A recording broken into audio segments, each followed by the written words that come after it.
Muy buenos días a todos. En nombre de la Academia Interamericana de Panamá, les damos la más cordial bienvenida a esta, nuestra ya tradicional cita con la historia. En el día de hoy, el doctor Carlos Guevara Mann nos hablará sobre la vida de Simón Bolívar, un personaje importantísimo de nuestra historia. Para los que no lo conocen, el doctor Guevara Mann es el director de la maestría en Florida State University de Relaciones Internacionales. Además, es autor de varios libros, publica semanalmente artículos de opinión en el periódico La Prensa y también es profesor en la Academia Interamericana de Panamá.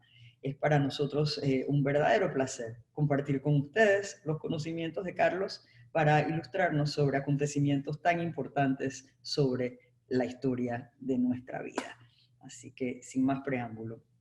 Muy buenos días. Muchísimas gracias, Yeta, por esa presentación tan cariñosa y tan acogedora como la que siempre me das. Estoy encantado de estar aquí nuevamente en estas charlas de los jueves, que son tan estimulantes y que me ponen a mí a trabajar y a pensar muchísimo.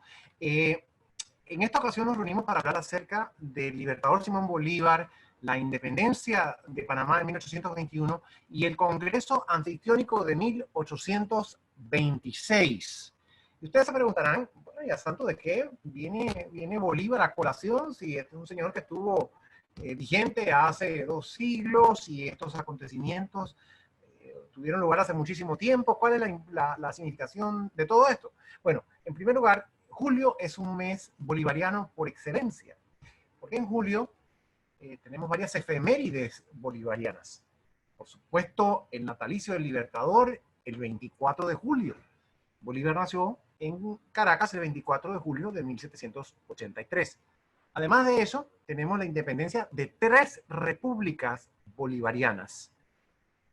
Venezuela, el 5 de julio, Colombia, el 20 de julio, y el Perú, el 28 de julio.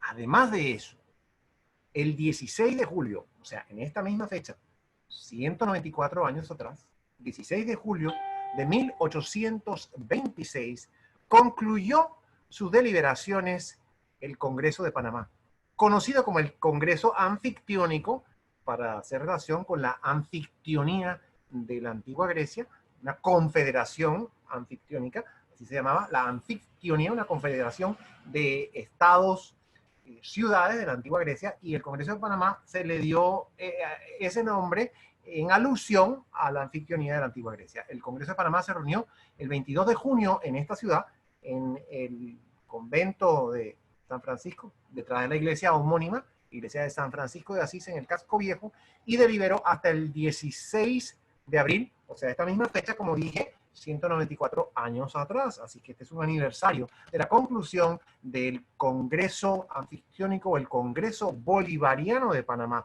uno de los grandes aportes del libertador Simón Bolívar que tuvo lugar en nuestra ciudad. Y para conmemorar el ideario bolivariano, para recuperarlo y ponerlo en valor, se crearon en muchas partes, en muchos de los países bolivarianos, que son 6, las sociedades bolivarianas. Se creó inicialmente una en Colombia, luego en Ecuador, luego en el Perú, y después vino la de Panamá, que se fundó el 20 de julio, también el mes de julio, el 20 de julio de 1929. Así que para comenzar la charla de hoy, quería ponerles esta foto que Yeta amablemente ha colocado en la pantalla. Esta es una foto de integrantes distinguidos de la Sociedad Bolivariana de Panamá, digamos que en la década de 1930. Mi querida amiga, la poetisa Lil María Herrera, compartió conmigo esta foto y al mismo tiempo pude consultar con Mario Luis Morgan, el director de la revista Épocas, una revista histórica de mucha trayectoria en Panamá, las identidades de estos personajes que aparecen en esta foto de la sociedad bolivariana. En los años de 1930, como dije, también pude consultar con Male Márquez, cuyo abuelo está en esta fotografía, al igual que el abuelo y el padre de Lil María, que compartió la foto conmigo. Esta foto ha circulado en Panamá, hay algunas personas que la tienen, pero de todas maneras es bastante desconocida y quería referirme inicialmente a los personajes que están en ella, porque son personas de una gran convicción bolivariana. ¿Y qué significa esto?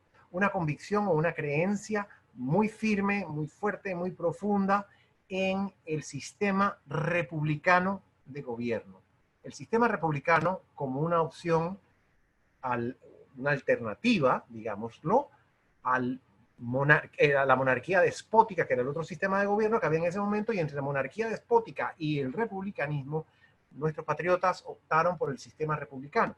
Y estos caballeros que vemos aquí son caballeros que tenían ese valor muy arraigado y muy profundizado, el apego a la república y al sistema de gobierno republicano, algo muy importante. También un apego muy grande a los principios de la cooperación y, más allá de la cooperación, la hermandad americana. Una hermandad para enfrentar retos comunes y propender a la prosperidad de nuestros pueblos. La Sociedad Bolivariana de Panamá, que como dije, se fundó en 1929, fue una de las respuestas, una de las tantas respuestas de Panamá a esa leyenda negra que tristemente caracterizó los primeros años de nuestra existencia como un estado de la comunidad internacional, por las circunstancias particulares que rodearon nuestra separación de Colombia en 1903. Panamá surgió a la vida como estado rodeado de este estigma, podría decirse, de que éramos una creación de Estados Unidos. Esa es una gran falsedad. No cabe la menor duda que Panamá se convirtió en un estado en 1903, se escindió de Colombia y comenzó su vida independiente en 1903 bajo el amparo de Estados Unidos. De eso no cabe la menor duda. Pero lo que no es cierto y que no debemos jamás aceptar es que Panamá fue un invento de Estados Unidos. Había en Panamá una trayectoria, había en Panamá un sentido de identidad, había en Panamá un sentimiento de nacionalidad muy antiguo, muy arraigado, que se remontaba por lo menos 100 años, como lo indica la independencia de Panamá de España en 1821, que es un aspecto que vamos a ver en la charla de hoy. Entonces, la sociedad bolivariana fue una de las respuestas que dio el sector dirigente de Panamá a este estigma. Una sociedad creada para promover la idea de que Panamá formaba parte de esta gran familia bolivariana, de estos 6 estados creados por el Libertador. Estados que surgieron a la vida independiente gracias a los esfuerzos del Libertador Simón Bolívar. La Sociedad Bolivariana fue la última de las 3 grandes sociedades intelectuales que se crearon en Panamá en los años de 1920. La primera fue la Academia Panameña de la Historia, creada también para promover el cultivo y la recuperación de la historia de Panamá, que estaba completamente descuidada. Panamá no tuvo una historia hasta que Arce y Sosa publicaron su compendio de historia de Panamá en 1911. Posteriormente, después de que se creó la Academia Panameña de la Historia, se creó la Academia Panameña de la Lengua, no solamente para propender o promover el cultivo del idioma castellano y su correcto uso, sino también para vincular a Panamá con la enorme comunidad de países hispanohablantes. Nosotros también éramos parte de esa comunidad, somos parte de esa comunidad. Esto era lo que querían decir quienes estaban detrás de esa iniciativa. Y como dije, la última de las 3 grandes sociedades fue la Sociedad Bolivariana, creada en 1929. En la foto que les muestro hoy, hay 6 personajes, como les dije, miembros de la Sociedad Bolivariana. Quiero hacerles un reconocimiento, mencionarlos para presentárselos, para que ustedes tengan conocimiento de quiénes son.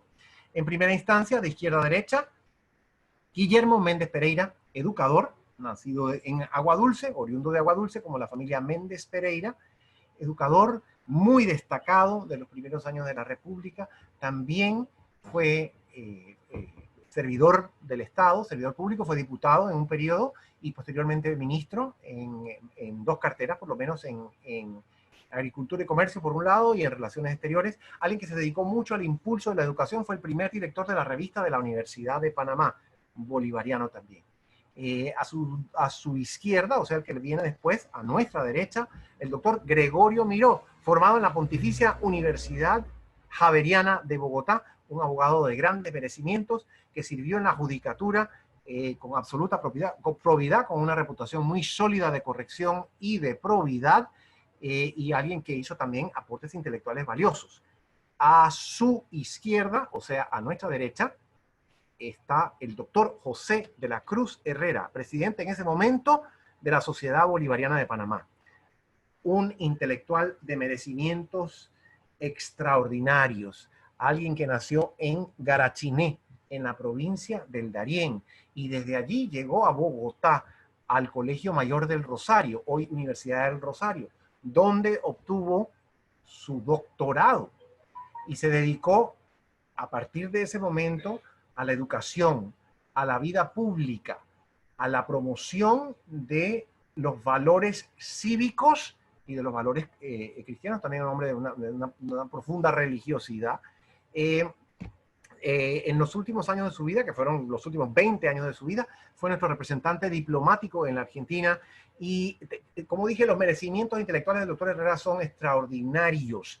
El doctor Herrera era un conocedor del idioma griego, conocía el griego y el latín, lo manejaba como si fuese su idioma natal, tradujo las tragedias de Sófocles al idioma español y escribió una interesantísima y muy valiosa trilogía sobre el libertador Simón Bolívar, que aún hoy es muy recomendada y seguramente cuando surja la pregunta de qué fuentes son interesantes al respecto del libertador Simón Bolívar, habrá la oportunidad para hablar un poquito más acerca de la trilogía del doctor José de la Cruz Herrera. Le sigue a su izquierda y a nuestra derecha Héctor Conte Bermúdez, otro personaje interiorano, nacido en Natá de los Caballeros, alguien que se dedicó a la educación. Noten ustedes que muchos de ellos se dedicaban a esa carrera. Eran educadores, personas muy comprometidas con el magisterio y con la elevación intelectual y moral de la juventud panameña. Héctor Conte Bermúdez se dedicó a la educación, pero también se dedicó a la vida pública. Fue diputado en varios periodos y fue escritor también. Tiene estudios interesantes sobre nuestra separación de Panamá de Colombia y la separación y la vida de Espinar, una biografía de Espinar, José Domingo Espinar, que fue asistente del libertador Simón Bolívar. Le sigue a nuestra derecha, a la izquierda de Conte, Juan José Amado, un personaje interesantísimo, autodidacta, estudió Derecho por su cuenta y fue ascendiendo en el escalafón del órgano judicial hasta llegar a magistrado de la Corte Suprema de Justicia. Estaba muy vinculado a Chitré, de donde era su señora. Este es el abuelo de Male Márquez y de Pisco Márquez. Y su señora era chitriana y estaba muy vinculado a Chitré. Promovió la electrificación de Chitré, por allá por los años 1930, por esa época.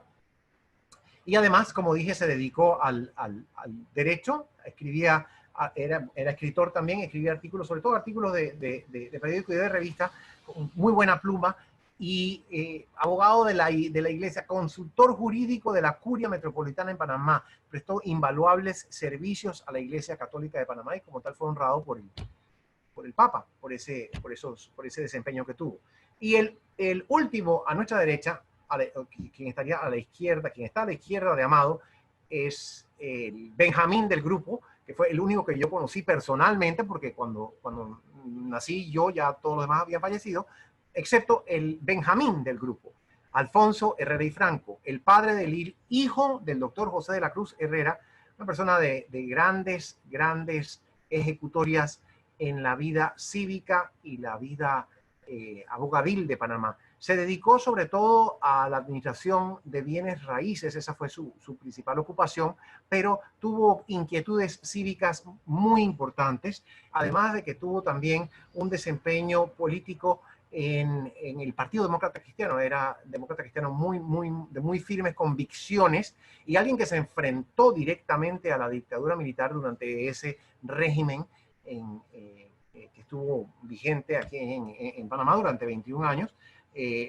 Alfonso Herrera y Franco se les enfrentó. Recuerdo perfectamente una ocasión en la cual en una reunión de APEDE, Alfonso Herrera y Franco fue presidente de APEDE en algún momento, y en una reunión de APEDE se le enfrentó al Estado Mayor de la Guardia Nacional directamente cuando nadie se atrevía a hacerlo, los increpó por su usurpación del poder público y por sus intromisiones en la vida política del Estado. Así que alguien de mucha valentía, de muchos merecimientos, y también, como su padre, alguien convencido en el valor y en la vigencia del ideario bolivariano. Así que quería comenzar la charla de hoy presentándoles esta fotografía histórica para hacer algo diferente, rememorando a estos personajes, a estos caballeros bolivarianos, como me gusta llamarlos, haciendo memoria de ellos en este mes de julio, que es un mes bolivariano por excelencia, y como abrebocas de nuestra charla de hoy, en la que seguramente habrá muchas preguntas, así es que creo que quizás podemos proceder con ellas inmediatamente, después de haber hecho esta presentación en torno a los caballeros bolivarianos de hoy.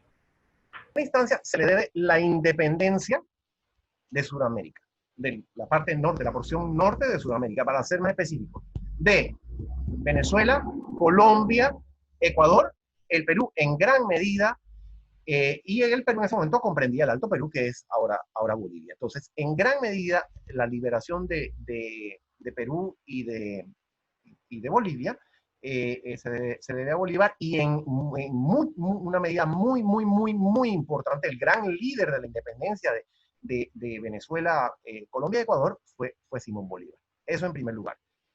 A Panamá nos toca, Bolívar no nos liberó, pero nos toca por algo que espero poder abordar un poquito más adelante por importantes razones. Entonces, en primer lugar, hay que dimensionarlo como el gran héroe de nuestra independencia.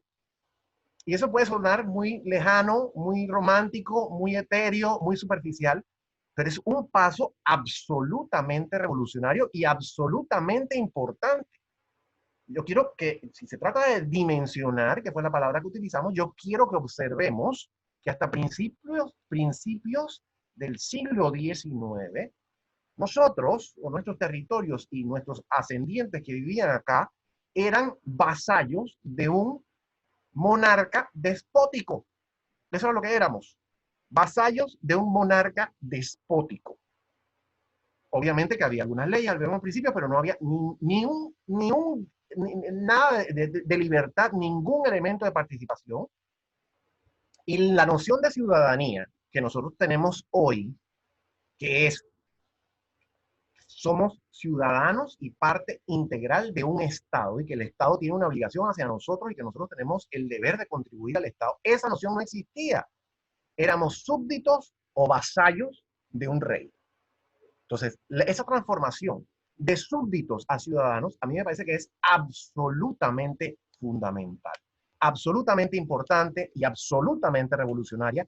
Es una transformación que tiene implicaciones para nosotros hasta el día de hoy, y cuando hablo hasta el día de hoy me refiero a estos momentos específicamente en que se nos quieren hacer toda clase de imposiciones y trampas y robos y triquiñuelas, y que como ciudadanos no las debemos permitir.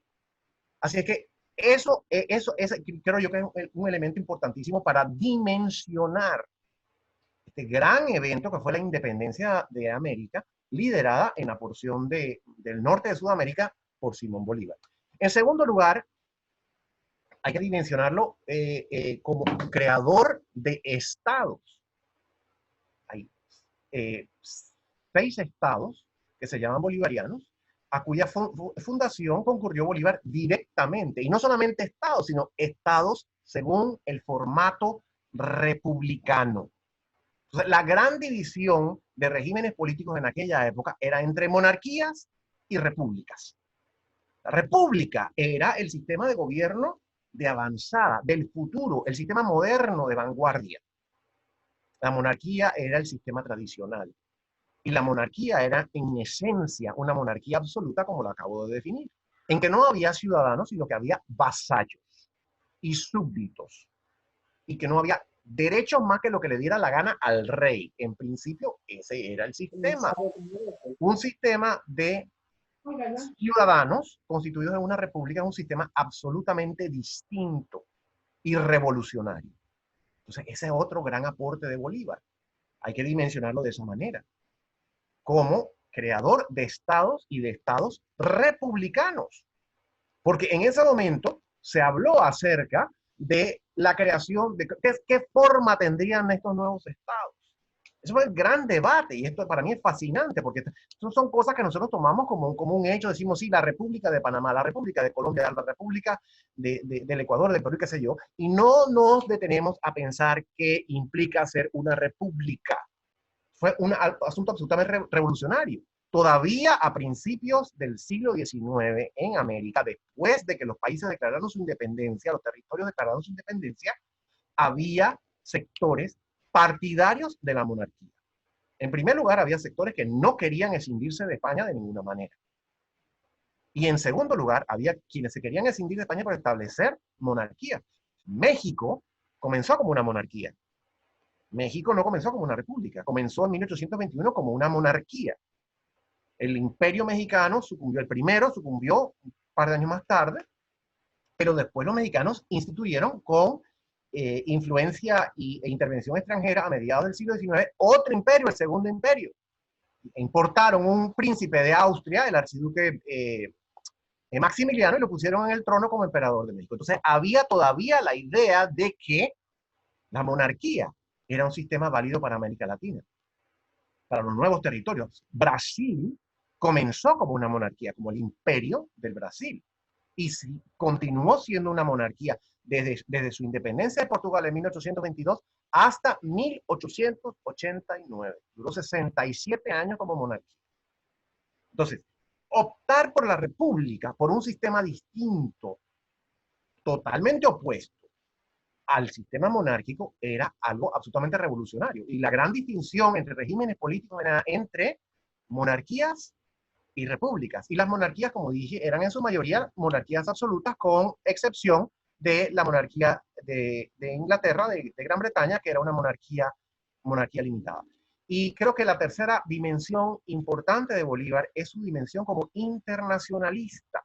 Tenía muy claro Bolívar que para salir adelante y para prosperar y para protegerse de los peligros que acechaban, los nuevos estados debían forjar alguna clase de mecanismo de cooperación o de unidad. Y eso fue lo que propuso al convocar al Congreso de Panamá de 1826, que lo convocó el propio Libertador de Lima, lo convocó. Envió una circular a los países americanos y les pidió que enviaran delegados. Al final enviaron delegados solamente, bueno, es que no eran tantos países tampoco, eran muchos países, eran menos países de los que tenemos hoy, pero enviaron al final delegados México, Centroamérica, que como vimos la semana pasada, toda Centroamérica formaba una unidad política en ese momento, Colombia, que estaba formada en ese momento por Venezuela, Ecuador, la actual Colombia y Panamá, y Perú. Esos fueron los cuatro países que concurrieron, a los cuatro estados que concurrieron al Congreso de Panamá y que firmaron el tratado. ¿Y cuál es el propósito de este tratado? Proveer un mecanismo de unidad entre los países para defenderse del Estado. Quizás podemos hablar un poquito más de eso, no me quiero prolongar demasiado, yo creo que ya me he prolongado demasiado en esta primera respuesta para dimensionar a Bolívar, pero en fin, quería hacer un planteamiento un poquito coherente desde el principio. Tenemos una pregunta, Carlos, nos hablan de si la sociedad bolivariana de Panamá ha sido apropiadamente representada con la participación de algunos de sus integrantes que en su momento se identificaron con los antiprincipios de la dictadura. Y quería aprovechar para pedirte que nos hablaras un poco de los aportes de Bolívar en términos históricos. Claro que sí. En cuanto a la sociedad bolivariana, yo creo que eso es algo, lo que ha pasado con las sociedades en general en Panamá y los organismos, muchos organismos en Panamá de la sociedad civil que fueron, y no me refiero ahora específicamente a la sociedad bolivariana, sino como un fenómeno más general. Durante la dictadura militar, muchos de ellos fueron penetrados y sometidos por el régimen militar. Yo creo que eso es algo muy lamentable. Y me parece que la pregunta es muy válida. Creo yo que una sociedad como esa, una sociedad de intelectuales y una sociedad de personas que están unidas en torno a un ideal, deben mantenerse fieles y coherentes con esos ideales. Y eso es para todos, no es solamente para una sociedad específicamente. Yo creo que eso es muy importante. Yo creo que recuperar los valores y sobre todo los valores republicanos es una tarea fundamental en nuestro país. En estos momentos, no vale la excusa de la pandemia y la excusa de la cuarentena. Hay que hacerlo en estos momentos. Es una tarea que tenemos pendiente desde hace mucho rato, pero hay que hacerlo en estos momentos. Y organizaciones como la Sociedad Bolivariana están llamadas a ejercer ese papel, sobre todo a partir del ideal republicano del libertador Simón Bolívar. que es un ideal también controversial, porque Bolívar estuvo siempre a favor del sistema republicano, pero su formato o su planteamiento, su preferencia, su propuesta republicana era cuestionable también. Entonces, a eso voy enseguida con la pregunta que ha hecho Yeta sobre los aportes. Bueno, en primer lugar, como dije, la independencia. Y eso es absolutamente, esto no es cosa mínima, es algo sumamente importante, sumamente fundamental. Llegó el momento en que los patriotas decidieron, no nos tocan, esta monarquía está desfasada, esta es una monarquía que, como dije en alguna de las charlas, creo que en la primera, una monarquía que hasta había sucumbido a los zarpazos y a las incursiones de Napoleón Bonaparte, una monarquía que no tenía ningún tipo de prestigio, ni de validez, ni legitimidad ya en ese momento. Eso había que ya que escindir esos lazos, que romper esos lazos. Sin embargo, fue un proceso muy largo, muy dificultoso y sumamente sangriento. Y Bolívar probó y comprobó sus cualidades y sus talentos de dirigente militar en ese momento. Y las hazañas que llevó a cabo, las hazañas militares que llevó a cabo, fueron hazañas verdaderamente asombrosas. Ahora, hace un minuto antes de la clase, repasaba algunos puntos, cómo cruzó esos llanos de Venezuela en momentos en que estaban inundados y cruzaban con el agua casi que hasta el cuello, cómo subieron por esas cordilleras enormes para llegar bueno, cerca de Bogotá, Santa Fe de Bogotá, cerca de ahí donde está el puente Boyacá, que esa fue la última gran batalla, ¿no? Bueno, no la última, pero fue la gran batalla que lideró a la Nueva Granada. Son proezas verdaderamente asombrosas. Entonces, la independencia de América, a partir de ese enorme esfuerzo militar, un esfuerzo caracterizado por privaciones verdaderamente alucinantes, eso creo yo que es uno de los principales aportes. El segundo, el establecimiento de estados republicanos. Estaba repasando también un poquito la Carta de Jamaica. La Carta de Jamaica es un documento que escribe Bolívar desde Jamaica, lo cual no es ninguna sorpresa porque así se llama. Bolívar estaba exiliado en Jamaica en 1815. Que fue en algunos de los momentos que tuvo que salir huyendo porque los españoles, como dije, la historia de la independencia de América, sobre todo Venezuela y Colombia, fue una historia muy sangrienta y con muchos reveses. Y en uno de estos reveses él tuvo que salir huyendo, fue a Jamaica, allí vivió un tiempo, y la Carta de Jamaica es en realidad una epístola en respuesta a una pregunta que le hace un comerciante inglés que tenía mucha amistad con él y yo sospecho que le pedía le pedía plata para la causa independentista. Entonces Mr. Hislop le pregunta en algún momento, así se llamaba el comerciante inglés de Jamaica, Mr. Hislop, le pregunta en algún momento, bueno, ¿y qué formato van a tener estos nuevos estados? ¿Qué tipo de gobierno van a adoptar? Y dice Bolívar, poco más o menos, dice, mire, yo no le puedo asegurar eso en estos momentos. No sabría decirle si van a adoptar el formato monárquico o si van a adoptar otro formato. Pero yo sí le quiero decir una cosa. Si los pueblos quieren promover su felicidad y su bienestar, como en efecto creo que lo quieren promover, no me cabe duda de que adoptarán el formato republicano. Entonces, ¿qué significa el formato republicano? Y esto es muy importante que lo repasemos. Como dije, es un asunto de absoluta actualidad. El formato o el sistema o el gobierno republicano significa en primera instancia un gobierno de ciudadanos en oposición a un gobierno de vasallos. Un gobierno de ciudadanos significa de personas que son iguales ante la ley, que no hay ninguno que tiene mayores facultades que otro, no hay ninguno que puede arrogarse ningún tipo de preferencia, eso en primer lugar, y en segundo lugar, o no en segundo lugar porque no está supeditado a lo otro, pero además es un gobierno de ciudadanos, como ciudadanos, de personas libres, que tienen libertad. Entonces tienen libertad y tienen obligaciones por partes iguales como ciudadanos.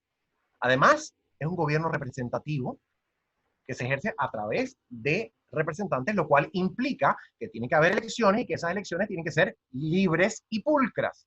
Y además implica una separación de poderes. ¿Cuál es el propósito de la separación de poderes? Impedir precisamente que haya una concentración de poder, que es el formato típico de la monarquía absoluta. En una monarquía absoluta todo depende del rey. No hay otra voluntad que no sea la de él. Evidentemente, para manejar sociedades complejas que ya las eran en el siglo XVIII y siglo XIX, las monarquías absolutas de Europa, había delegados, consejos, agentes, ministros, dependencias y todo lo demás que llevaban a cabo estas funciones en nombre del rey. Pero en teoría era la voluntad del rey lo único que contaba, no contaba nada más. Y no había una separación de poderes. En la república hay una separación de poderes. Y la primera gran república de la modernidad es Estados Unidos, que se constituye se constituye en realidad en 1787, a partir de la Constitución, se constituye como una república. Antes de eso existía un formato republicano y la idea republicana y todo lo demás, pero con un gobierno republicano para Estados Unidos se constituye a partir de 1787 con la Constitución, después de la independencia en 1776. Entonces, el gran modelo es Estados Unidos. Bolívar tenía preocupaciones al respecto y por mucho tiempo dijo, ese modelo de Estados Unidos no nos funciona acá. Acá tenemos que adecuar ese modelo a nuestras realidades. Ese es otro tema importante, pero en cuanto a los aportes, diría yo que el Estado republicano, el formato republicano, el gobierno republicano, es otro de los grandes aportes. En conversaciones con otros historiadores muchas veces he tratado este punto. Y algunos me han dicho, mira, Bolívar no era el único. Definitivamente que no era el único que estaba a favor del gobierno republicano. Definitivamente. No fue el esfuerzo ni el aporte de una sola persona. Pero él le aportó su prestigio, el prestigio que había ganado en el campo de batalla con sus hazañas heroicas que llevó a cabo como nadie más en la historia de América. Ese prestigio se lo aportó y lo puso del lado de la causa republicana. Si él hubiera querido ser un monarca, que se lo ofrecieron, corónese usted como rey, le decían. Y él en todo momento dijo que no, porque él no creía en una monarquía, creía en una república. Entonces, puso su prestigio de ese lado. Y el tercer gran aporte, como también lo señalé anteriormente, fue una propuesta de unidad.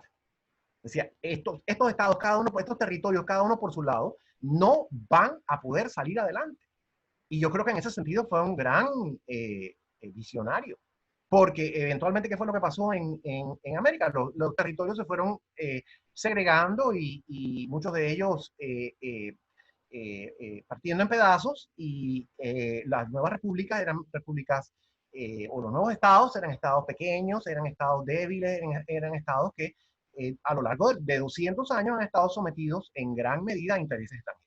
Entonces, con una unidad, por lo menos una unidad de estados, un mecanismo de unidad de estados, hubiese sido quizás más fácil enfrentar los peligros o las amenazas que venían desde el extranjero, que eran muy válidas, y esto es importante recordar. Válidas no es la palabra, eran muy reales. Ahora nos parece que es absolutamente lejano y hasta fantasioso pretender que España nos vaya a invadir. Pero los españoles estuvieron hasta mediados del siglo XIX merodeando por estos lados. 40 años después de la independencia todavía merodeaban por estas latitudes, tratando de ver cómo podían recuperar algo de su imperio que habían perdido. Y hasta finales del siglo XIX mantuvieron su dominio sobre Cuba y sobre Puerto Rico. El imperio español en América no se acabó hasta finales del siglo XIX. Así que esa idea de una hermandad o una cooperación o una alianza, para ponerlo de acuerdo con los términos más básicos, una alianza multilateral entre los territorios recientemente escindidos para proteger su integridad y su seguridad y para propender hacia su beneficio, su desarrollo, la prosperidad de sus pueblos, es el otro gran aporte de Simón Bolívar, me parece. Perfecto, Carlos. Mil gracias. Aquí tenemos una pregunta hacia ti que dice, si sumamos y restamos, Bolívar tiene un balance más que positivo, de eso no hay duda. Pero háblenos de cuáles fueron los desaciertos del Libertador. Y después de eso, si le quieres dedicar un poquito más a eso, creo que sería bueno hablar del papel que Bolívar tuvo en la independencia de Panamá, que al final estamos como en el extremo más norte de todo lo que él trabajó, ¿no? Claro que sí. Bien, desaciertos. Brevemente voy a mencionar algunos y es algo que amerita una exploración mucho más profunda y sobre todo lo que quiero enfatizar es lo siguiente. Yo no soy partidario de idealizar a nadie, pero sí creo, como la persona que hizo la pregunta muy atinada, que hay personas, individuos que tienen cuya vida es el balance o el balance de su vida tiende hacia los aportes más constructivos y positivos que negativos. Y ese es el caso de Simón Bolívar, me parece. Desaciertos. Bueno, hay un incidente primero, raro, todavía dudoso y extraño con Miranda. Miranda, el gran precursor de la independencia de América, también venezolano, y el líder, el líder inicial de la República en Venezuela, porque Venezuela pasó por varias etapas republicanas, ¿no? O sea, declaraban la independencia, entonces los españoles regresaban, lograban expulsarlos, entonces regresaban de nuevo los españoles, y no fue hasta finales, no fue hasta la batalla de Carabobo en 1821 que Venezuela logró liberarse, y comenzaron en 1810 y declararon la independencia en 1811. O sea que pasaron una década de estas luchas muy sangrientas y muy terribles. Y en uno de esos episodios, cuando Miranda era quien llevaba la batuta, Bolívar se desencantó, Bolívar y otros se desencantaron de él. Él también se desencantó de Bolívar. Bolívar estaba a cargo del destacamento patriota en Puerto Cabello, que es un puerto que queda en el Caribe, cerca de Valencia. Y ese puerto se lo tomaron, ese destacamento se lo tomaron los realistas, y entonces ahí hubo algo, algunos lo ponen como una traición, otros lo ponen bueno, un fenómeno de otro tipo, pero en fin, lo que pasó fue que los patriotas entregaron a Miranda a los españoles. Y Miranda terminó sus días en un calabozo en España. Me parece que eso es una tragedia. Me parece que eso fue una tragedia, me parece que fue un episodio absolutamente triste, pero como dije, por un lado, había una desilusión en torno a Miranda, pensaban que él no tenía la capacidad de liderar la república que se creó en Venezuela, y por otro lado, había diferencias entre Miranda y los patriotas. A cambio bueno, no digamos que a cambio, pero como resultado de esa captura de Miranda, Bolívar consiguió un salvoconducto y se fue para Cartagena. Entonces, algunos lo que decían era, bueno, él traicionó y entregó a Miranda para conseguir su salvoconducto e irse para Cartagena. Entonces, ese es un asunto que es un poco dudoso y que merece, como dije, una atención un poco más cuidadosa. A lo largo de las guerras, como todas las guerras son momentos muy atroces, muy terribles y muy sangrientos, y a lo largo de las guerras hubo de bando en bando, incluyendo el bando patriota, y del lado de Bolívar hubo episodios de crueldad y de momentos o de decisiones que fueron sumamente sumarias y que no se no coinciden con, o no se conciliarían, mejor dicho, con la posición de un hombre de leyes o de un hombre partidario del derecho y sobre todo de los derechos humanos. Pero era una situación de guerra. No lo quiero excusar, pero también es importante que tengamos en cuenta que las circunstancias eran muy especiales, muy específicas, y que hubo muchas atrocidades de bando y bando. Y en eso Bolívar tiene parte. Y después del establecimiento del sistema republicano, él nunca estuvo muy convencido de que el formato republicano que se adoptó, primero en Angostura, eventualmente en la Convención de Cúcuta de 1821, que fue la primera constitución de Colombia, y nuestra primera constitución también como Estado republicano, él nunca estuvo muy convencido de que ese formato era el adecuado. Él quería un ejecutivo más fuerte. Decía, estos países donde nosotros necesitamos ejecutivo más fuerte, porque de otra razón van a desmembrarse. Aquí hay unas fuerzas centrífugas sumamente importantes, inclusive más allá que en Estados Unidos. Entonces, era partidario de otro sistema y nunca estuvo tan convencido de que la Constitución tenía el formato adecuado. Y en 1828, cuando estaba ya Colombia, que nosotros la conocemos como Gran Colombia, pero ese estado nunca se llamó formalmente así, se llamó República de Colombia o Estado Republicano de Colombia. Pero nosotros lo conocemos como Gran Colombia para diferenciar a ese estado que abarcaba a 4 repúblicas actuales de la actual Colombia. Entonces, en 1828, cuando las pugnas intestinas eran muy fuertes, había muchos problemas, era evidente ya, o casi evidente, que el Estado se iba a desmembrar. Bolívar toma una decisión un poco no, yo diría que bastante desafortunada. Y dice que, bueno, que no, declara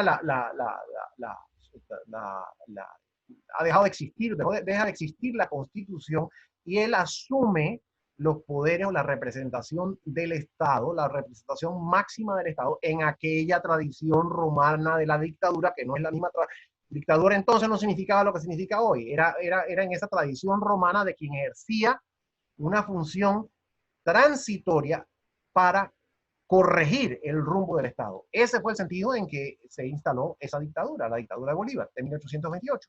Sin embargo, a pesar de eso, creo yo que fue muy desafortunada esa decisión que tomó.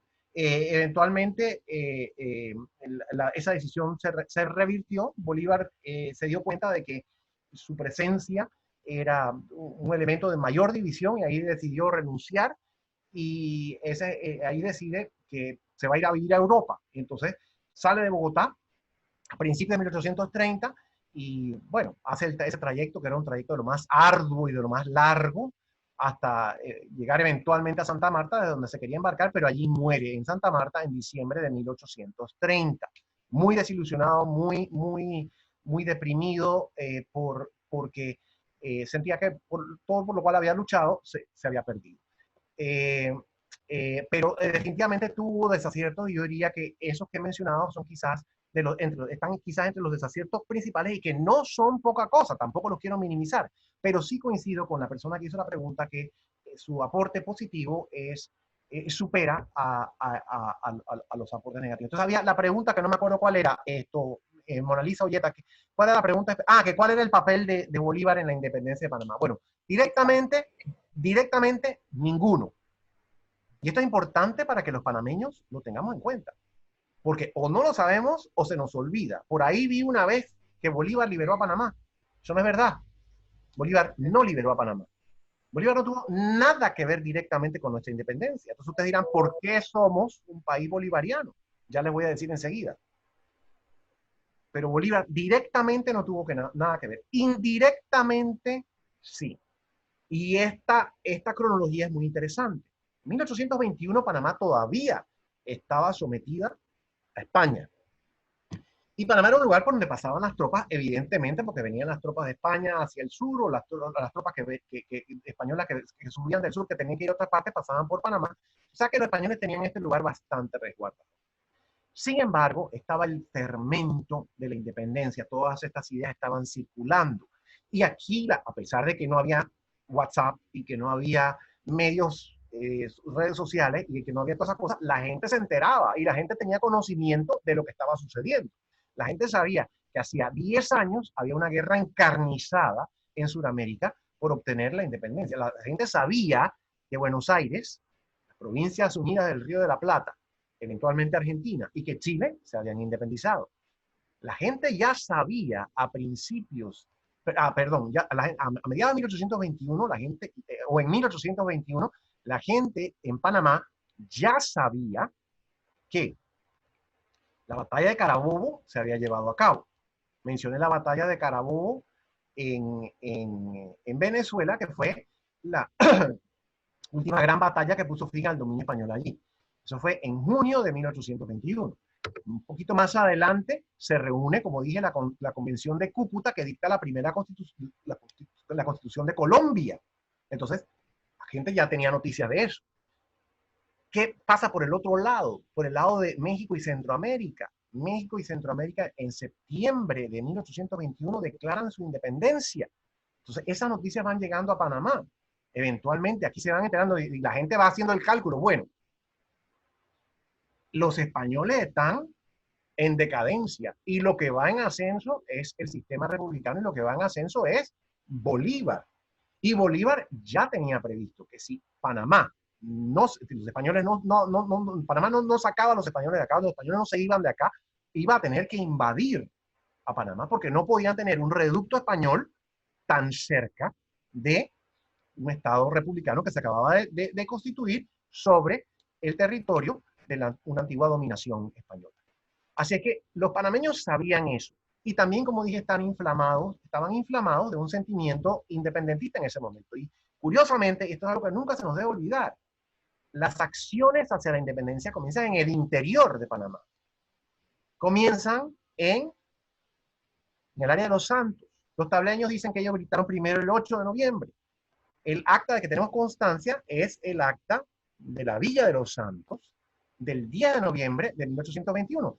Lo pusieron por escrito, pero más allá de quién gritó primero, que yo creo que eso es bastante irrelevante e trascendente, lo importante y lo interesante es que había en el interior de Panamá, con todo y su pobreza, con todo y su atraso, un sentimiento republicano importante, y de allá vino el impulso. Y yo creo que el acta de 1810, el acta del 10 de noviembre de 1821 es un acta que vale la pena recuperar y leer. Los santeños dicen que están hartos, ya que están cansados del avasallamiento de los españoles. Y dicen, y esta es la terminología que emplean en el acta, cualquier español, por ridículo que sea, esa es la terminología exacta que usa el acta de la independencia, por ridículo que sea, cree que es superior a nosotros. Esto no es un sistema de ciudadanos, es un sistema de un vasallaje y de un despotismo que no nos conviene. Entonces, de allá vino el impulso, como sabemos, eso fue el 10 de noviembre que se consignó el acta, y los patriotas en Panamá se dieron cuenta y dijeron, bueno, no es solamente que México y Centroamérica se han liberado, no es solamente que Colombia se ha constituido ya expulsando a los españoles, es que del interior también vienen estos vientos de liberación. Más vale que actuemos rápido antes de que nos roben el mandado, ya sea que del interior surja una guerrilla, un movimiento insurreccionista, o que Bolívar nos invada. Entonces declaran la independencia el 28 de noviembre, como sabemos, de 1821. Esa es otra acta que hay que leer. En su primer artículo, Panamá se declara independiente del gobierno español, y enseguida Panamá dice, el territorio de las provincias del Istmo forma parte del Estado Republicano de Colombia. En ese momento, en ese instante, de una vez, sin vacilación, nuestros patriotas decidieron que Panamá iba a tener un gobierno republicano y que se iba a unir al gran proyecto de Bolívar. Entonces, para responder la pregunta, directamente no tuvo incidencia Bolívar ni los ejércitos bolivarianos en nuestra independencia. Es un error que por ahí vi en estos días que decía, porque Bolívar nos liberó. Bolívar no nos liberó. Nosotros nos liberamos nosotros mismos, y eso es mucha honra, me parece, y no lo debemos olvidar. Y eso indica que ya desde 1821 aquí había una conciencia nacional y una identidad nacional. Que había eventos en los alrededores que estimularon una decisión en ese sentido, no cabe la menor duda, eso pasa en todas partes.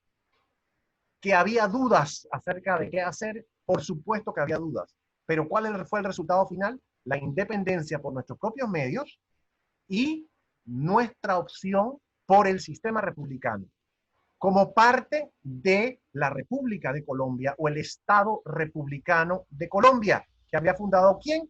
El libertador Simón Bolívar.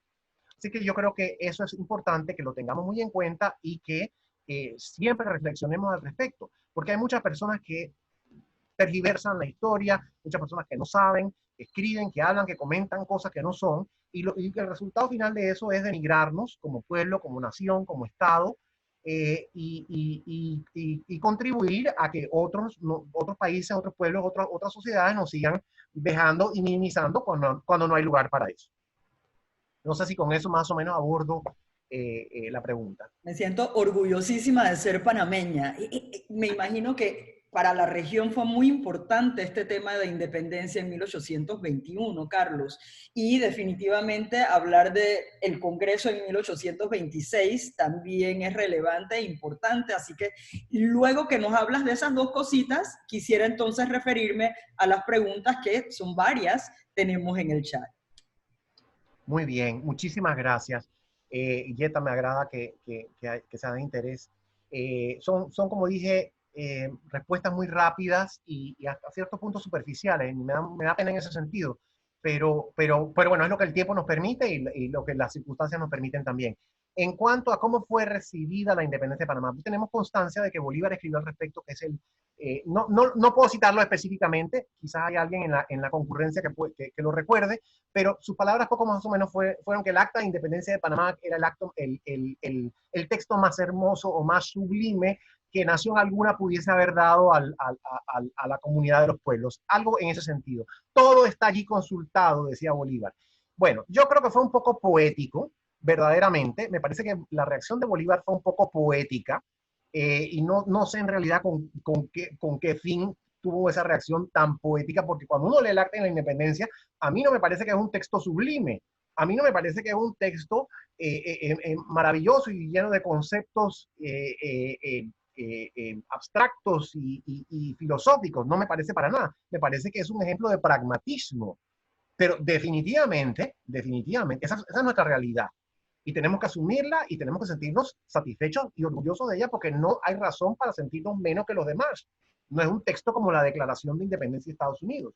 No es un texto como la Declaración de los Derechos del Hombre de los franceses en 1789.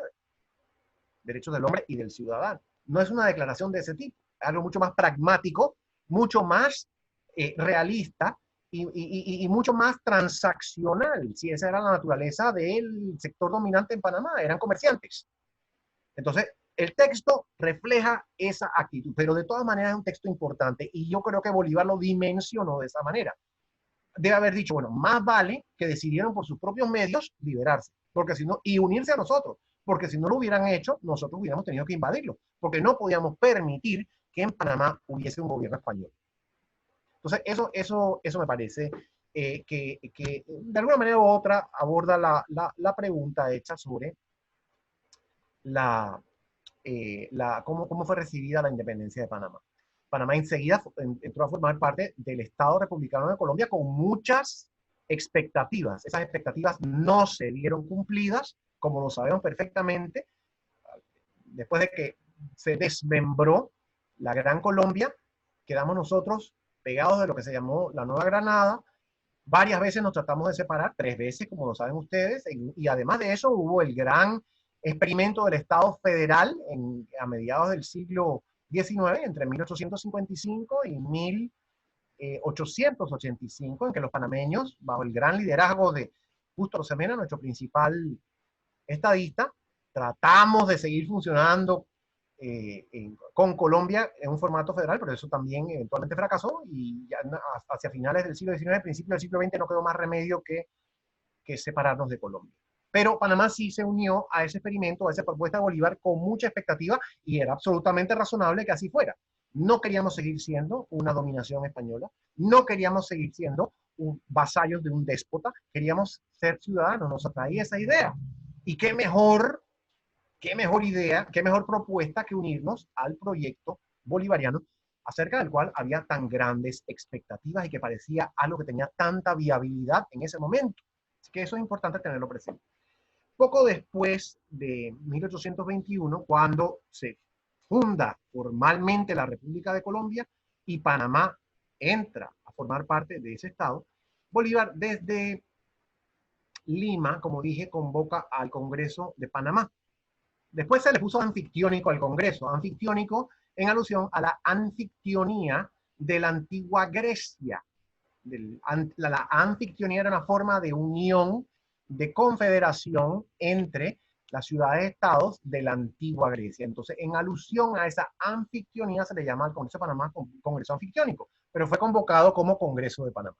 Se envió invitación a todos los estados que habían formado a partir de la independencia y, como dije, concurrieron 4 de ellos. ¿Cuál era el propósito? El propósito principal era crear un mecanismo de defensa contra incursiones del extranjero. Y esto, como dije, no era poca cosa, porque todavía a mediados de esa década, en 1826, todavía había rumores, planes y proyectos de las potencias europeas de acuerpar una invasión española para tratar de recuperar lo que se había perdido. Entonces, hace unas semanas hablamos acerca de la doctrina Monroe. Y en parte, el planteamiento de Monroe respondió, en Estados Unidos en 1823, respondió a esos planes, a esas incursiones. Entonces Bolívar dice, bueno, los estadounidenses han hecho su planteamiento, eso en realidad no tiene mucho que ver con nosotros, es un planteamiento unilateral. Aquí nosotros nos tenemos que unir en una alianza defensiva y, si es necesario, ofensiva para defendernos en caso de que nos invadan. Porque, ya digo, la idea de algunos sectores recalcitrantes, conservadores, ultramontanos en Europa era recuperar para España los territorios perdidos en América. Eso existía y esa idea existió hasta mediados del siglo XIX. O sea que no era aventurado ni descabellado pensar que podía haber una invasión. Hoy nos parece insólito, pero en ese momento eso era un peligro. Bolívar lo que quería era preservar la independencia a través de un mecanismo de defensa. Y ese es el propósito del Tratado de Liga, Unión y Confederación Perpetua que se firmó en Panamá en 1826. En esta fecha clausuró sus labores. El 15 de julio de 1826 se firmó ese tratado. Pero hay algo muy interesante en ese tratado, porque no es solamente un tratado para defender la independencia y la soberanía. Es un tratado para defender el sistema republicano de gobierno. Y esto es absolutamente fascinante. Uno de los artículos finales del tratado dice, no recuerdo exactamente cuál es, 20 y pico, los estados preservarán su sistema de gobierno. ¿Cuál era el sistema de gobierno? Ya era republicano en todos los casos, porque como dije, México comenzó como un imperio, pero ya en 1826 había asumido el formato republicano. Centroamérica también había asumido el formato republicano. Colombia y Perú igualmente. Entonces, los estados van a preservar el sistema republicano. No van a cambiar su sistema de gobierno. Se comprometen a eso. Eso es sumamente importante por algo que voy a decir inmediatamente. Se consideraba que la república, además de ser el sistema más favorecedor para los pueblos que estaban sometidos a ese régimen, era el sistema que podía garantizar la paz. Y esa idea, yo quiero poder encontrar esa conexión, que he tenido conversaciones con un gran historiador mexicano, Germán de la Reza, que precisamente acaba de escribir un libro interesantísimo acaba de publicarlos, interesantísimos sobre la diplomacia en torno a los congresos de Panamá y Tacubaya, porque después que el Congreso terminó aquí el 16 de julio, se dispuso que sus próximas deliberaciones serían en México, en la villa de Tacubaya, que en ese momento quedaba fuera de México. Entonces, Germán acaba de escribir este libro interesantísimo sobre la diplomacia estadounidense en el medio de estos intentos primeros intentos por la integración americana. Y he tenido esta conversación con él muchas veces, la idea que está detrás de todo esto es que el sistema republicano es el mejor sistema para garantizar la paz mundial. Y eso se conecta con una idea importantísima de Kant. Immanuel Kant, el gran filósofo prusiano, preocupado por cómo encontrar la paz, dice, la fórmula para la paz es que todos los gobiernos adopten un sistema republicano. El día que todos los gobiernos tengan un sistema republicano va a haber paz. Y ese puede ser el tema de otra conferencia porque ya se nos está acabando el tiempo. Es algo interesantísimo, pero yo veo esa idea presente en el pensamiento bolivariano, lo veo presente en el pensamiento de nuestros próceres americanos y lo veo muy firmemente arraigado en los intentos por la integración americana del siglo XIX que propendían a la defensa y promoción del sistema republicano. Otro importantísimo aporte de Bolívar y del Congreso de Panamá en 1826 fue los avances que dio hacia la erradicación de la esclavitud, que en estos momentos nos parece también que es una cosa descabellada, lejana, eso nos parece, pero en ese momento había esclavos. Y eso era un asunto, eso era una abominación. Entonces, no solamente Bolívar, él mismo, a pesar de haber nacido en un hogar con esclavos, su familia era de los principales poseedores de esclavos en Venezuela, a pesar de haber tenido esos orígenes, él rápidamente se opuso. Y si hubiera sido por él, los hubiera liberado a todos. Lo que pasa es que muchos grupos de poder se opusieron, pero sí se logró dictar la ley de vientres libres en Colombia en los años de 1820, que eventualmente, ¿qué decía la ley de vientres libres? Cualquiera que nazca cualquier afrocolombiano que nazca, así sea hijo de una madre esclava, será libre.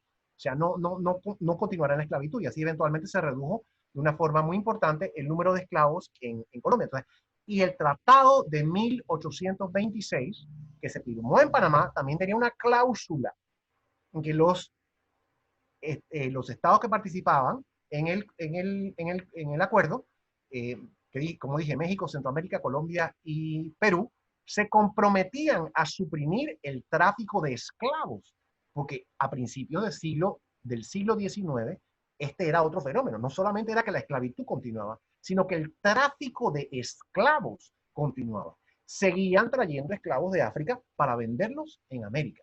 Esto, como dije, es una abominación. Bolívar se opuso a eso y en el Congreso de Panamá, uno de los artículos del tratado de 1826 habla al respecto precisamente prohíbe el tráfico de estados y compromete a los estados a luchar contra ese tráfico.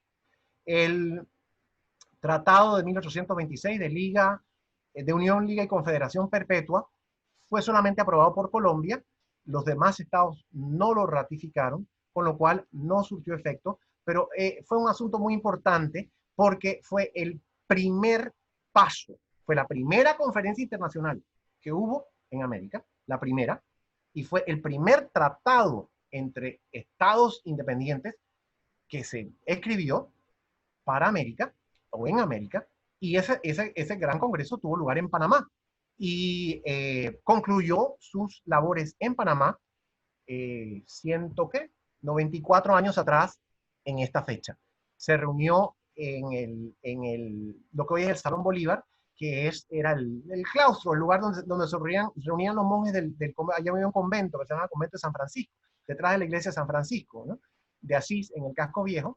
Allí se reunió el Congreso porque no había un lugar adecuado para que se reuniera, entonces ese era el mejor lugar, así que ahí escogieron ese lugar para que se reuniera, el claustro del convento de San Francisco, y allí durante unas 3 semanas, entre junio y julio de 1826, los delegados, que era gente de bastante sustancia, de los nuevos estados americanos, se reunieron para dar forma a ese gran proyecto de unidad de los estados americanos, que fue concebido y grandemente impulsado por el libertador Simón Bolívar.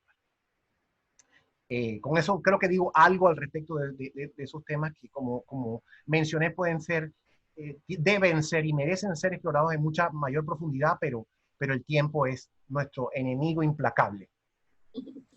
Bueno, Carlos, excelente, pero tengo varias preguntas y varios comentarios, así que te los voy a leer para ver si tenemos chance de aclarar algunos antes de que terminemos y cerremos la conferencia. Aquí dice, buenos días, Carlos. Háblanos, por favor, de la Constitución de Bolivia, prohijada por Bolívar en 1826. Sobre esta Constitución, el doctor Langley señala que la misma, en su espíritu, quería establecer una especie de monarquía a la bolivariana, porque permitía al presidente fungir indefinidamente y nombrar a su sucesor. Te voy a hacer todas las preguntas juntas para las quieres ir de alguna manera. Voy a ir anotando. ¿Cree usted que el sueño o proyecto de unificación americana que pretendía el Congreso Anfictiónico de 1826 era utópico o si había posibilidad de realizarse si las naciones americanas hubieran mostrado más interés? Otra. ¿Cree usted que aún queda una deuda a los estados republicanos supuestamente no con el ideal de Bolívar? Pienso que los recursos económicos fueron un factor importante para propulsar un sentimiento republicano. Nuestra independencia fue un movimiento diferente a las grandes campañas de Bolívar. Otro es, nosotros nos liberamos solos, pero Bolívar aportó por sus ideales en pro de la liberación. Creo que eso lo mencionaste. Buenos días. La independencia hispanoamericana, por lo violenta y dura que fue, habría que considerarla que dentro de esa dinámica fue ingrata hasta cierto punto con los grandes héroes. Bolívar murió desilusionado, Sucre asesinado, sí. en el sur San Martín se fue a Europa y O'Higgins exiliado. Otro detalle. Muy poco se menciona que Bolívar envió a McGregor a atacar Portobelo y fracasó por varios errores que cometió en el plan. Te voy a seguir haciendo todas. Bueno, dale pues. Yo estoy anotando. Carlos, sé que eres un excelente historiador, pero quiero saber tu opinión de Bolívar como ser humano, caballero y enamorador. ¿Por qué razón era de tanta importancia mantener ejércitos en Santiago de Veraguas en la época bolivariana y la importancia del general José de Fábrega en este periodo? Entonces, la declaración de la Villa de los Santos tiene mucho más contenido. Bolívar relevó en sus gestas libertadoras los derechos de los negros y los indígenas americanos. ¿Qué opina? Muy interesante, gracias por la participación y el aporte, excelente nuevamente, mil felicitaciones, una charla muy fascinante, sigue vigente del ideario bolivariano. Por allí vamos, Carlos, no sé si puedes hacer un compendio de todo para Trataré. Y estoy en primer lugar muy agradecido por todas las observaciones. Me encanta saber que los comentarios que con toda modestia presento, comentarios incompletos y como dije, hasta superficiales, generan tanto interés. Entonces, me agrada muchísimo. Y ahí está Feliu, que pregunta que si hay un libro. Así que no me dejes... Sí. Se acaba de entrar para que lo termines. Sí, no me dejes terminar sin hacer unas recomendaciones en ese sentido, por favor. Bien. La Constitución boliviana, quizás, bueno, esa era su propuesta. Yo lo tomaría como un desacierto, pero eso está engarzado en la propuesta bolivariana. Él creía en un ejecutivo fuerte. Entonces, ¿cuál era la propuesta, cuál era la Constitución bolivariana o boliviana? Era una constitución con una presidencia vitalicia y con 3 cámaras, solamente una de las cuales era elegida. Entonces, hoy nos parecería algo desfachatado. En ese momento pareció también algo desfachatado, sobre todo por la presidencia vitalicia. Entonces, es algo que no coincide o no se concilia o no concuerda plenamente con nuestros ideales republicanos, y ciertamente a mí me parece, esa no sería una propuesta que yo apoyaría, pero la comprendo desde la perspectiva de Bolívar. Me alegra y me agrada que no se haya adoptado, pero también le doy un punto a Bolívar. ¿Cuántas veces no hemos tenido en los 200 años de independencia rupturas del orden constitucional y rupturas del sistema republicano? Porque para algunos sectores el sistema republicano, tal cual está, como está configurado, no tiene legitimidad. Entonces, ese es un asunto muy importante. Yo estoy en favor de una presidencia limitada, un ejecutivo limitado. Estoy en favor, por supuesto, de la separación de poderes y comprendo la oposición a esa propuesta, pero también entiendo de dónde venía. Estaba preocupado por el desmembramiento y las fuerzas centrífugas que había en todos los territorios. El Tratado de 1826 a mí no me parece utópico. A mí me parece que el contenido, vale la pena leerlo, a mí no me parece que el contenido tiene nada que fuese descabellado. Lo que pasa, y esto se conecta con lo que acabo de mencionar hace un instante, lo que pasa es que había fuerzas centrífugas muy importantes y muchas suspicacias. Muchos sectores o algunos sectores tenían la preocupación o la inquietud de que Bolívar quisiera apoderarse o quisiera establecer una unidad bajo su liderazgo de mayores extensiones territoriales. Entonces había suspicacias en ese sentido, envidias, celos, temores y todo este tipo de cosas, pero a mí en realidad me parece que el tratado es muy sensato, muy razonable y muy adecuado a las necesidades de América hispana en ese momento. Una lástima que no se haya aprobado. Eventualmente, aunque no fue aprobado, ese fue el primer paso hacia una mayor unidad y mayor cooperación y mayor integridad entre los mayor cooperación entre los países, pero nunca se ha llegado a ese ideal que tenía el Libertador, que también me parece a mí bastante más factible a partir del sistema republicano. Un sistema republicano cuya componente fundamental es un Estado de Derecho, igualdad ciudadana entre todas las personas y un libre ejercicio de derechos para todos. Esas tendrían que ser las bases, que eso es lo que quería Bolívar. Esas tendrían que ser las bases, porque no es verdad que nos vamos a unir a un despotismo o que nos vamos a integrar más con una dictadura. Eso no tiene ningún sentido. Sobre las bases republicanas que visualizaron Bolívar y sus colaboradores y otros patriotas, sobre esa base sí tendría sentido una unificación, o una unidad, o una cooperación más profunda. Pero sobre bases distintas, evidentemente, no. Nuestra independencia, y McGregor, totalmente cierto que hubo intentos, inclusive intentos armados anteriores a 1821 por liberalismo. Es una de las cosas que hay que estudiar más y hay que profundizar más, pero como dije, el tiempo es enemigo implacable. Bolívar como ser humano, esa es una pregunta interesante. Yo creo que ha debido ser un personaje algo simpático, bastante carismático y bastante atractivo.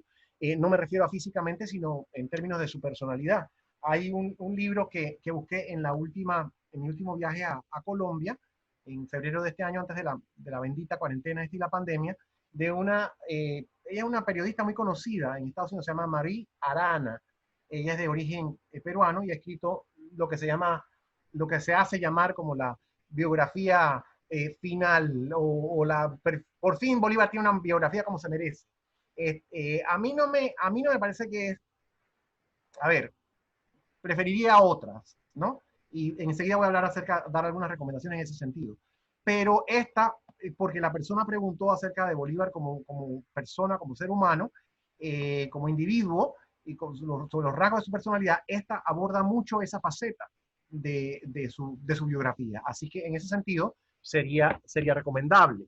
La importancia de Veraguas. Bueno, es que en ese momento Panamá estaba el istmo de Panamá constituía dos provincias.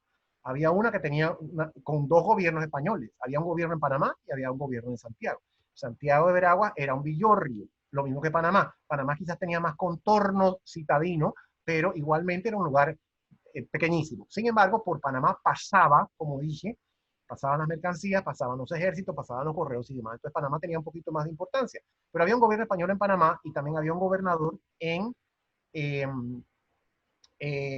Santiago de Veraguas. Y entonces, en Santiago era importante tener esa guarnición para los españoles era importante tener esa guarnición bien resguardada para proteger todo ese territorio de cualquier sublevación o cualquier problema que hubiese. Entonces, y Fábrega tuvo papel importante. Fábrega bueno, salió de allá, de Veraguas. Eventualmente, en 1821 era gobernador en Panamá, pero había venido de Veraguas y había comenzado su trayectoria y definitivamente que eso es otro asunto que hay que examinar. Pero lo importante es que el Istmo de Panamá estaba dividido en ese momento en dos grandes secciones, una con sede en Panamá y la otra con sede en Veraguas. Yo no diría que la declaración de la Villa de los Santos es más importante que la de Panamá. Yo diría que las dos son interesantes. La de la Villa de los Santos es una declaración muy sencilla, que habla que expone la indignación por el maltrato. La de Panamá es una declaración más pragmática que dice, estos son hechos cumplidos, nosotros formamos parte de esta nueva unidad y queremos ciertas condiciones porque nuestra idiosincrasia, nuestra vocación es distinta a la del resto de este Estado. Ese es tema muy amplio y muy importante para otra charla. Pero en cuanto a las dos declaraciones, creo que las dos merecen ser examinadas. No están escritas de acuerdo con el mismo estilo, la misma terminología, y tienen un mismo propósito, que es liberar o independizar al istmo, pero provenientes de dos ámbitos, dos ópticas o dos perspectivas distintas.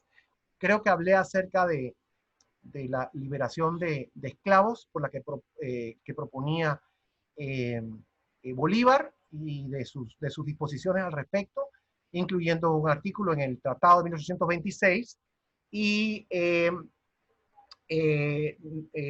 la pregunta es muy, muy, muy importante al respecto a los indígenas. Obviamente que Bolívar también abogaba por una elevación de la condición material y moral de los indígenas. Y ese es un tema también sumamente amplio, que solamente puedo mencionar en este momento, pero definitivamente también era una preocupación importante para el Libertador, que se vio reflejada en sus actuaciones y en su política. Así es que creo que con eso cubro casi todo lo que me han preguntado y pido disculpas por lo que dejo por fuera. Alguien preguntó si sigue vigente el ideal bolivariano. Yo creo que sí sigue vigente, o sea, me parece que es importante, primero, esa idea de la independencia. Segundo, sobre todo el concepto de republicanismo me parece muy importante. del Estado republicano, esa idea, una república en oposición a un despotismo. Es una idea fundamental y muy importante, muy válida para nuestros tiempos, y también la cooperación internacional entre estados y pueblos y sociedades que comparten valores, sumamente importantes. Alguien preguntó sobre libros. Además de este que mencioné, hay bueno, uno de los personajes que mostramos al principio en la foto, José de la Cruz Herrera, tiene una trilogía sobre Bolívar. Bolívar en el Tabor y la Cruz, Bolívar o la formación de un libertador. Eso se puede conseguir en el internet, están disponibles.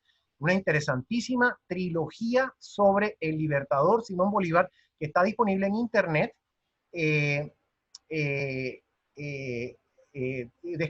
escrita por el doctor José de la Cruz Herrera, y pues hay muchísimas biografías y estudios sobre Bolívar. Hay uno que es muy interesante y muy popular del colombiano Germán Arciniegas. El estudio de Arciniegas sobre Bolívar es muy popular, además de que Arciniegas es un escritor de primera categoría, así como José de la Cruz Herrera, también un escritor de primera categoría, así que uno no solamente aprende sobre el personaje, sino que además se deleita con el estilo literario y el buen tratamiento del idioma que ofrecen estos autores. Creo que me he excedido ya suficiente, Yeta, así es que... Carlos, de verdad que nunca es demasiado contigo, de verdad que aquí podríamos quedarnos horas, pero comprendemos que todos tenemos compromisos y debemos seguir con las actividades del día.